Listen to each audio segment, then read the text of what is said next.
Welcome, everybody, to Innate Interviews. I am your host, Dr. Haig, John, and we've got Dr. Eddie Weller. I'm so stoked to have you on today. And, welcome to our podcast. Man, I appreciate you. I know that in our crazy, busy world and all that time, it's just fun to get together with two individuals that love sharing the same intention, purpose, and hope within this crazy profession we're in. We were starting and we were chatting. Of course, we had a good synergy, and we were talking about some, chiropractic philosophy. You were just about to go into something, right? And I said, wait, let's start recording this because what is anything unless it has a philosophy, right? It's nothing. So, what were you saying? Well, Phyllis said you were just talking about I won't say it. You say it. Sure. Well, there were a few students. I do a lot of mentoring with the students. They just pull my heartstrings. And one of the students who's really starting to get into green books, because I buy them all green books, Palmer's Law of Life. If you don't have one, start there. And I'm just reading the green book, and the student looks at me. He's like, I just wish we could make chiropractic great again like it was. And I said, that's the thing, man. It's kind of like the Bible, right? To me, it is what it is. You can't make it great again because it never lost its greatness. And it's the chiropractic schools, especially you see the garbage with the MBCE right now. So the chiropractic schools and all the things that are happening is that the chiropractors never experienced that greatness because they never tapped into the philosophy of what we stand for. Absolutely. I posted a video not long ago with Dr. Pasquale Sarasoli. He said, only thing you should be focusing on when you're doing that adjustment is the awesomeness of chiropractic. Yes. And somebody said, the other day, how long is this going to take, to fix my problem? I'm like, which one? You're on 11 prescriptions. And I said, so, if the problem comes from the inside, so does the answer. I said, so if the answer's in the inside neurologically or psychologically or spiritually, emotionally, nutritionally, hormonally, whatever that is, right? Or the combination D, all the above, whatever's going on with you, your body knows more than you do. Yeah. And if it knows more, and then the intent is for the chiropractor is, do I put a microphone on somebody on my table in the hopes to get likes out of, crack noises? Or do I lay man, that fires me up. They should lose their license, by the way. Or somebody lays on that table, there's no talking in the room when I adjust. It is dead silent. There's no music playing. The room is quiet. I have them close their eyes, take a deep breath, breathe on out. I breathe on out. We're there. Bam! And the adjustment's made. And if it's head, heart, hands, above, down, inside out, then we should be full in the intention of working with innate in order to entice that vertebrae so innate can move it where it needs to go. We don't make the adjustment. We perform the adjustic thrust. And then innate takes that force, hopefully constructive, an intentional force in the hopes to relieve and restore that neurologic function so that God-given intelligence in that nerve supply can do what she was supposed to do. I mean, that's it. You hit on something, all of that, absolutely extremely important. And BJ and DD Palmer both said, we don't do the adjusting innate does. Your innate knows far better than my innate of where your vertebra actually should be. Yes. Because in the right time, the right moment, the right vibration of the universe of whatever happened, maybe our heart needs the love of our nerve system a little more in the moment, right? Right. It's for me, if I'm going to inhibit something, how do I know it needs to be inhibited or enhanced? Right. It's ultimately up to your innate intelligence. And this is why the neurology thing has always kind of thrown me off, I'll be honest with you, because when I see research, they're like, hey, did you see the new research that came out? And I go, I don't care. And they're like, why is this? Because innate knew it before our educated brain knew it.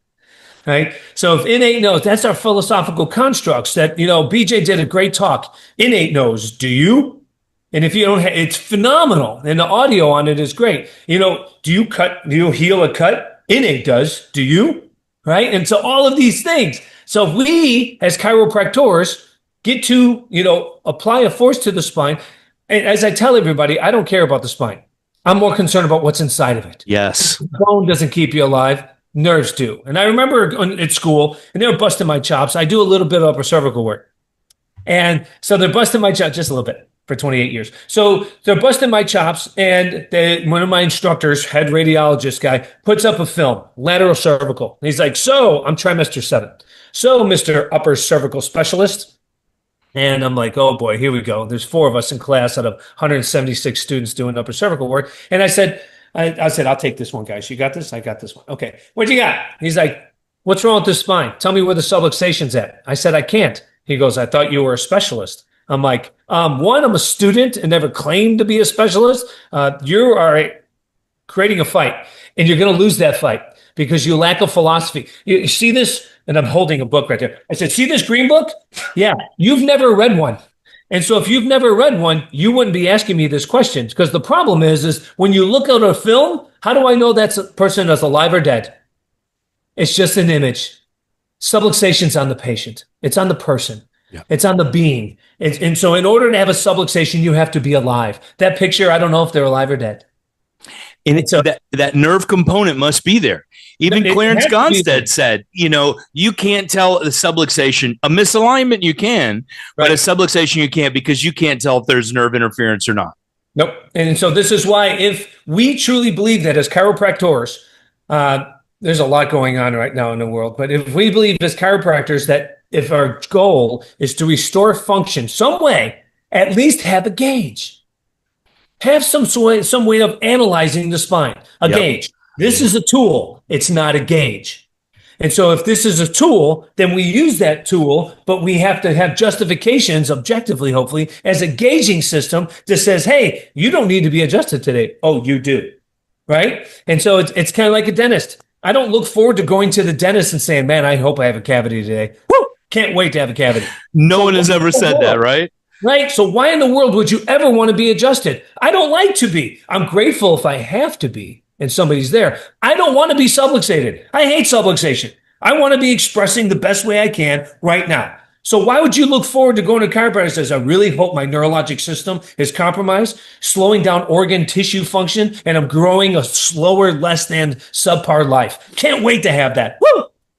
It's so asinine. And so why wouldn't you want to hold that adjustment 2 months, 3 months, 4 months at a time to where INNATE can express, so it can fight off any stressors that we give the body, chemical, physical, emotional, to the best of its ability. That's what I want. And so that's what I try to teach my patients. You don't want to be adjusted. You want to be holding your adjustment. If you have to be adjustment, there's no additional fee. I charge $0 for the adjustment in my office. What you pay for is the analysis of the spine, my time. That's the gauging system. I use infrared thermography. I run it up your spine. Your spine pops up on the screen. Nope, no adjustment needed today. You look great. See you next week. That's how I roll. And again, it's unfortunate that most of us go, yeah, man, you're really out over here. That's just a bone. If I palpate a cadaver, are you going to say they're really out over there? They can't be. They're dead.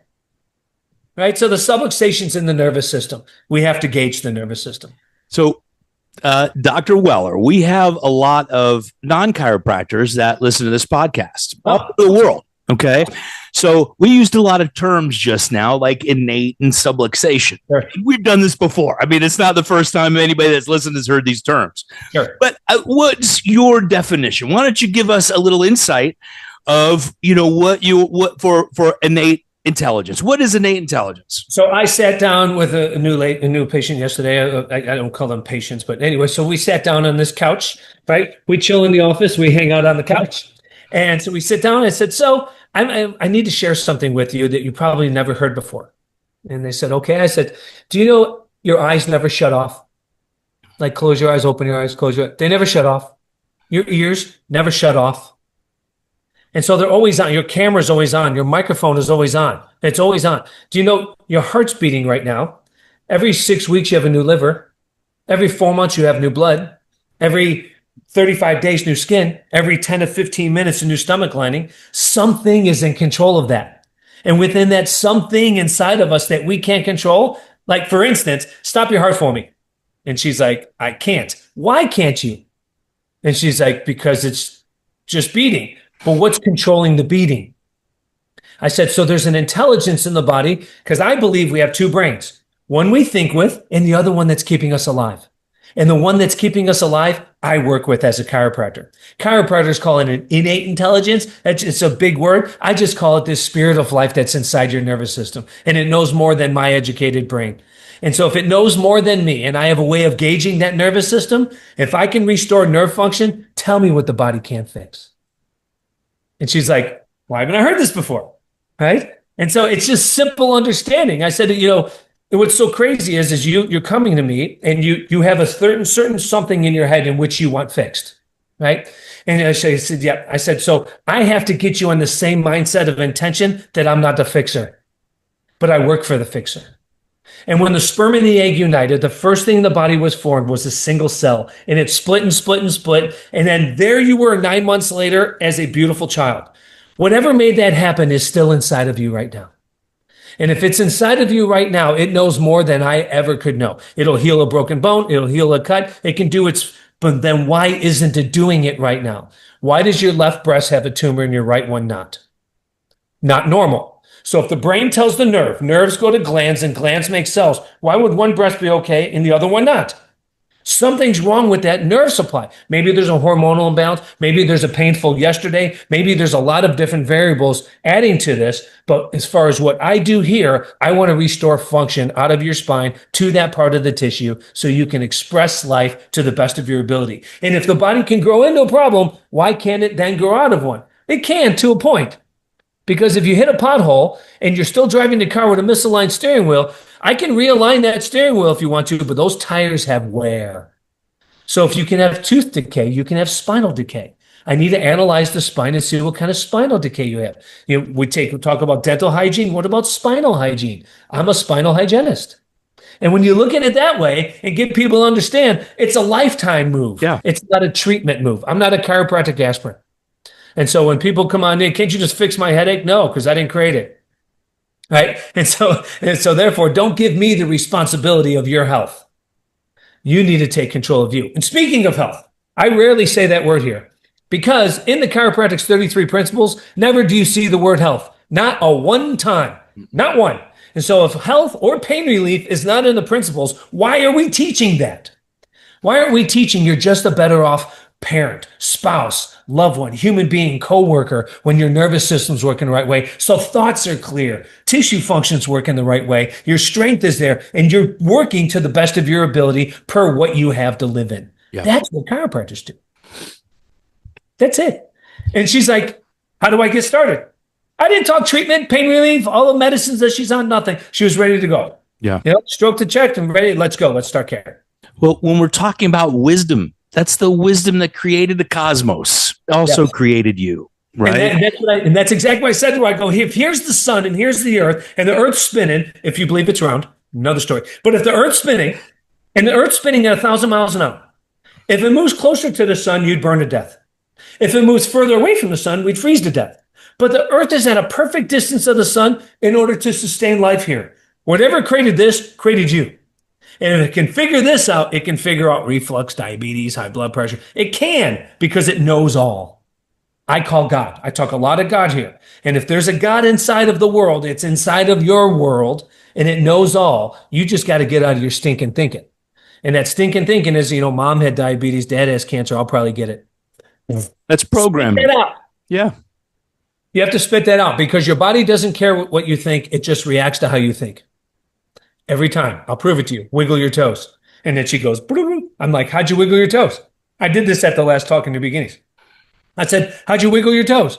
Well, you asked me to. Oh, so that thought became a thing.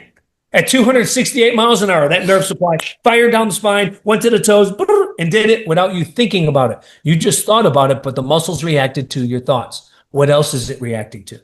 Yeah. It's just awesome. Amazing. What's the awesomeness of chiropractic, right? Yeah. Yeah. I was thinking of Herbert Ross Reaver. I remember Sigafus is doing an interview with him, and he was still adjusting, like 91 years old. Yeah. And he said, why are you still doing this? God, man, you're an amazing chiropractor. We all look up to you.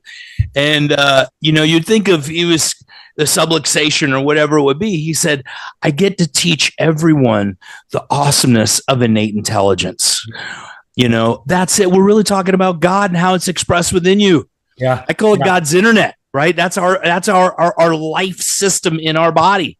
Totally. And when we have, Reaver being the most jailed chiropractor, right? And so when you think about chiropractors went to jail for what? What'd they do wrong? Nothing. They got accused for doing something they weren't doing. They got accused of, practicing medicine. That's why chiropractors could never be an alternative to medicine. And medicine could never be an alternative to chiropractic. It's like saying the carpenter's an alternative to a plumber. No, they're not. You need them both. They're great to have. We need them. Once, you know what I mean? And so they take care of, they do their own thing very, very distinctly. At least they should. But chiropractors are swimming up on the medical shore. We want to be chiro treaters today. And so when we're chiro treaters, right. And so that, but again, that's the majority mass. If you look up chiropractic on any Google site, wherever you're living, you will see pain relief everywhere. And it's on neck pain, back pain, ankle pain, knee pain, toe pain. It's pain. Well, you know, it's unfortunate. It's still we're looking at serving humanity, and when we want to bring this awesomeness to the world, we've got to have a brand that we can communicate, right? Yeah. And that's what we're really talking about, having this homogenous thought, which really means a homogenous education. We're really teaching the same things, and it's difficult to just teach this. That, you know, I study a lot of D.D. Palmer, and a lot of his writings really are about how amazing the spirit within you is, and giving an understanding to the student and explaining it how he can. In literally, he's speaking in quantum physics before quantum physics even existed. They're making up language. Same thing with Stevenson. He got a lot from D.D., but really they're talking 1920s and talking in a language that's just starting to grow about the amazingness of the spirit within us. And, you know, I just am in awe with these men really worked very, very hard to educate us on that. It's not easy to replicate in the schools, in any school, especially when you start talking about God. Who knows? I think that time is changing, and I think it's changing right now.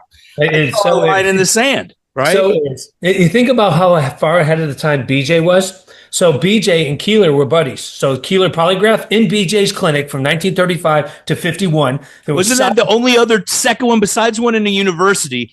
BJ Palmer had the other one in his clinic, right? Yeah. Set up by all the engineers, the whole nine, right? He did. He developed the EEG. I mean, you know, amazing.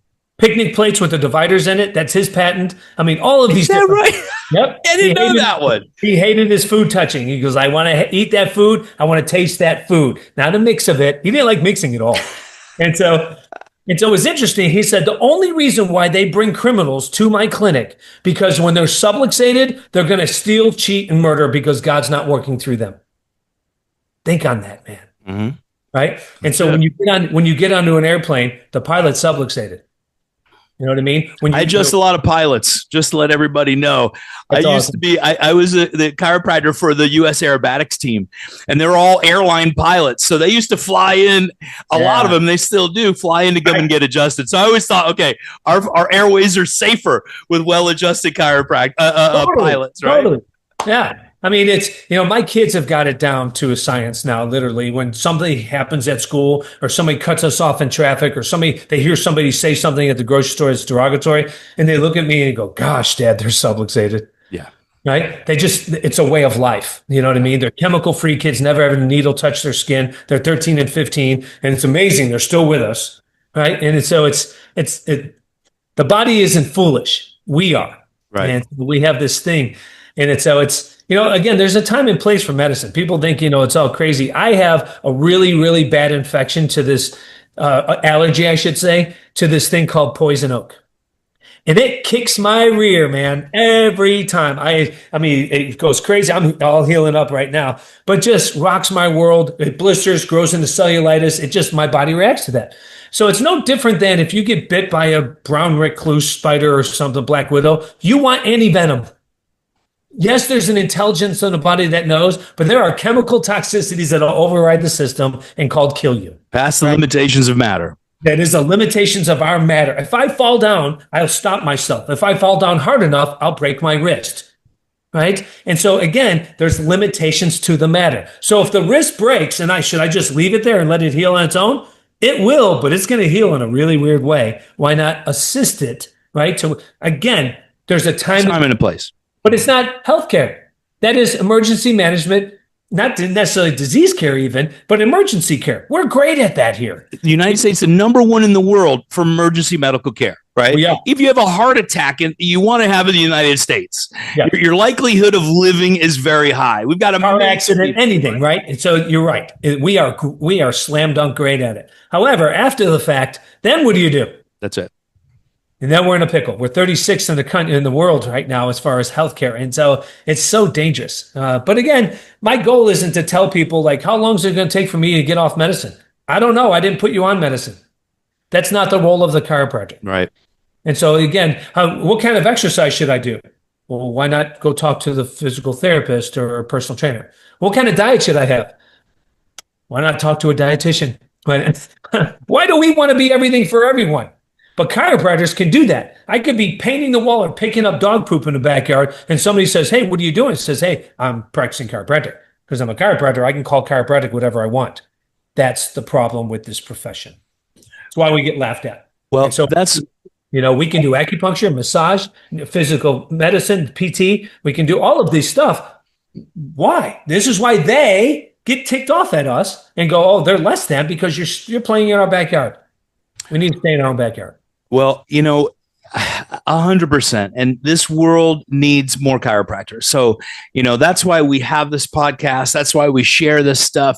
We're reaching like 19,000 subscribers, almost 19,500, 19,300 something or another. Nice. So we're reaching around the world. We get messages all the time of people saying thanks for, sharing, and, people like Dr. Eddie Weller.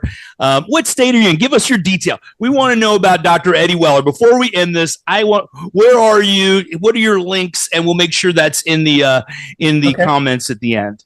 Yeah. I am in St. Louis, Missouri. I've been here this is my 14th office, and going to stay in this one, not moving again. I'm done moving. I used to build homes. I still do, rehab houses and stuff. So, chiropractors that are struggling on what kind of space should I open up? What about this? Send me your stuff. I'll look at it. Find me on Facebook. It's the easiest way to do that. And so, I had 19 text messages this morning from Facebook, private messenger, with people sending images or x-rays. I got a patient with this. What would you do in this scenario? Nobody's paying for my fee. Whatever that is, I want to help you. Okay. So I'm a little bit of a mouth. Gettingweller.com is my website. I'm revamping the whole thing to eddieweller.com.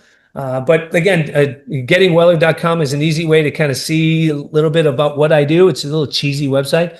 But I'm uploading, I've got 114 training videos that I'm going to be putting on for free on YouTube of all different types of training. As I always say, I'm not the way, but I'm a way. And if my way, some things that I teach helps you, then use it. Have fun with it. So I like showing docs, the science and philosophy and art, but also the business side of it. Yeah. To run 100% cash-based practice to where people pay, up to $200 a visit. Right. And so how do you get people to pay that? I don't. They pay for it. I just tell them this is what it costs. I don't make that, you know what I mean? And so we have this lax thinking because there's a franchise dead across the street and I can see it out of my window that charges $19 a visit. And that's a problem. And so, when people do that, there's no value for the time and service. So I like to teach doctors how to create the value for their time and service. Because as we say, you should be reimbursed for all the time you butt sat in a seat at school to learn all this crazy stuff. Well, we will have those links. Thank you for that and sharing with all of us. We'll have those links in the description of this one. Make sure you just send them over to me and we'll get all that on there. Awesome. And I really appreciate you. I can't wait to see you at New Beginnings. We're going to be there in October, and we're going to have a blast again. And you're doing the CEs. I'm doing some CE hours that night, Thursday night. So it's going to be fun. I'm going to be talking about a book we wrote, infrared thermography for chiropractors. Yeah. No technique at all, no philosophy at all, straight up objective science for the chiropractor. And it's people wrote another kid's book. And so it's just been fun. It's been fun. So I teach seminars here in the office, and I travel and I do dinners, teach docs how to do marketing and dinners and their events. So if people are ever looking to grow their practice, they fly me on out and we do a big dinner event and I, quote, close the room. And so it's a lot of fun, that too. So cool. Anyway, we can share the good news, man. I'll be there. Awesome, brother. Well, thank you very much for being on. And, thank everybody else for joining us. Yeah. And, we'll have you on again, man. We had a blast today. Awesome. Love you, brother. Thank you for all. Love you too.